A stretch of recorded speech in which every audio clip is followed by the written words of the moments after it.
सूरज की जाने वाली आंखों की रोशनी हमेशा के लिए ईशा है जो उसको घर पर ले जाने वाली थी। उसी समय वहाँ पर बिंदिया आ जाती है और बोलने लगती, मैं इसको लेकर जाऊंगी, मैं पत्नी हूँ। जी हाँ मेरी प्यारे दोस्तों, दंगल टीवी के मोस्ट पॉपुलर शो पति ब्रह्मचारी के आने वाले अपकमिंग एपिसोड में आप सभी को देखने को बहुत इंटरेस्टिंग मिलने वाला है। आगे देखना से पहले आप ही इसके फैन हो तो चैनल को सब्सक्राइब जरूर कर दीजिए। कहानी की शुरुआत में आप सभी को देखने को मिलने वाला है आज जब बिंदिया और ईशा का आमना सामना हुआ तो माहौल में चिंगारियां नहीं बल्कि ज्वालामुखी फटने की तैयारी हो गई। यह कोई दबी छुपी लड़ाई नहीं थी, यह एक खुला ऐलान जंग था। बिंदिया जिसकी आंखों में 25 साल का इंतजार और एक तरफा प्यार का जुनून सुलग रहा है, उसने ईशा को सीधे सीधे ललकार दिया है। उसकी आवाज में घमंड नहीं बल्कि एक अजीब सा विश्वास था। बिंदिया ने साफ साफ कह दिया, अब तो मैदान सज चुका है। ईशा, देखते हैं हमारा वो 25 साल पुराना तपता हुआ प्यार तुम्हें गिराने में कामयाब होता है या तुम्हारा वो चंद 8 महीनों का पति पत्नी वाला खोखला रिश्ता तुम्हें बचाने में सफल होता है। यह सिर्फ शब्द नहीं थे, ये एक चुनौती थी जिसने हवा का रुख बदल दिया। और ताज्जुब देखिए, ईशा ने भी इस चुनौती को स्वीकार कर लिया। दोनों के बीच जैसे एक अघोषित डील फाइनल हो गई हो। दोनों ने इस चैलेंज को अपनी अपनी आन का सवाल बना लिया है। बिंदिया तो अपने मकसद के लिए अपने काम पर निकल जाती है, लेकिन उसके दिमाग में सिर्फ एक ही चीज चल रही है, सूरज को वापस पाना, चाहे कीमत कोई भी हो। अगर आप ईशा के फैन हैं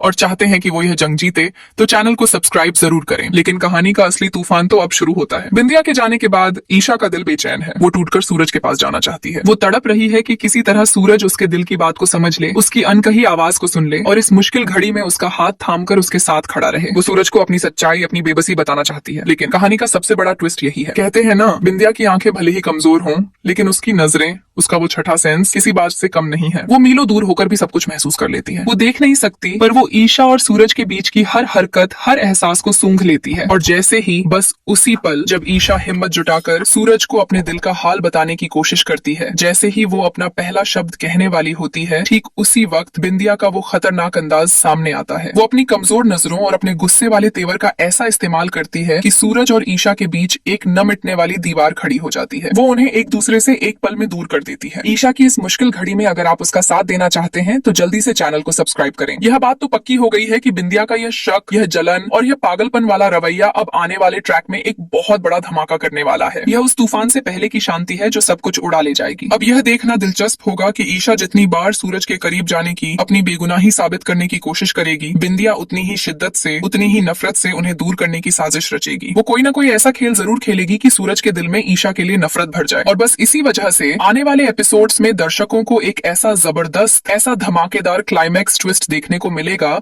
जहां रिश्ते, भरोसा, प्यार और अहंकार ये सब एक साथ टकराते नजर आएंगे। ये टक्कर मामूली नहीं होगी, ये सब कुछ बिखेर कर रख देगी। और हाँ, एक बात साफ कर दें, हमारा मकसद किसी भी बड़े चैनल, किसी शो या किसी मेकर्स की भावनाओं को ठेस पहुंचाना कभी नहीं रहा है। हम बस उस छोटे से प्रोमो और हमें मिली थोड़ी बहुत जानकारी के आधार पर ये मजेदार अपडेट दे रहे हैं। हम आपको पूरा का पूरा एपिसोड नहीं बता रहे हैं। इस पति ब्रह्मचारी का पूरा एपिसोड आज रात देखना बिल्कुल मत भूलिएगा। वैसे अगर आपको लगता है कि ईशा को ही जीतना चाहिए तो ईशा के फैंस फटाफट चैनल को सब्सक्राइब कर लीजिए। अब जरा रुकिए, क्योंकि दिल थामकर बैठने का असली वक्त तो अब आया है। कहानी में एक ऐसा झटका लगने वाला है जिसकी किसी ने कल्पना भी नहीं की होगी। उधर काव्या और आरव के मासूम से नए नवेले रिश्ते पर एक बहुत बड़ा जानलेवा खतरा मंडरा रहा है। एक ऐसा खतरा जो उनकी जिंदगी बदल कर रख देगा। हुआ यूं कि एक बेहद प्यारे से पल में जब आरव अपनी काव्या के हाथों से सजी हुई खूबसूरत साड़ी को बड़े ही प्यार और अदब से उठाकर अलमारी में रखने के लिए जाता है, बस उसी पल, उसी एक सेकंड में आरव के पैर पर एक जहरीला सांप कुंडली मारकर डस लेता है। एक पल पहले जो माहौल प्यार से भरा था वो अगले ही पल मौत की चीख से गूंज उठता है। आरव दर्द से बुरी तरह चीख उठता है, एक ऐसी चीख जो काव्या का कलेजा चीर देती है। उस आवाज को सुनकर काव्या जैसे ही मुड़कर देखती है, उसके तो सचमुच हाथ पैर ढीले पड़ जाते हैं। उसकी दुनिया घूम जाती है। आरव जमीन पर गिरने ही वाला होता है। उसका चेहरा दर्द और जहर के असर से पूरा सफेद पड़ चुका है और यह नजारा देखकर काव्या की धड़कनें मानो रुक सी जाती हैं। लेकिन अगले ही सेकंड काव्या अपने होश संभालती है। वो जानती है कि यह रोने का नहीं, लड़ने का वक्त है। वो अपने प्यार को इतनी आसानी से हारने नहीं दे सकती। वो एक पल की भी देरी किए बिना अपनी उसी खूबसूरत साड़ी के पल्लू को एक झटके में फाड़ देती है और बिना सोचे समझे आरव की टांग को कसकर बांध देती है ताकि वो जहरीला खून, वो जहर उसके जिस्म में और ना फैल पाए। सीन इतना दर्दनाक है, सब्सक्राइब करें।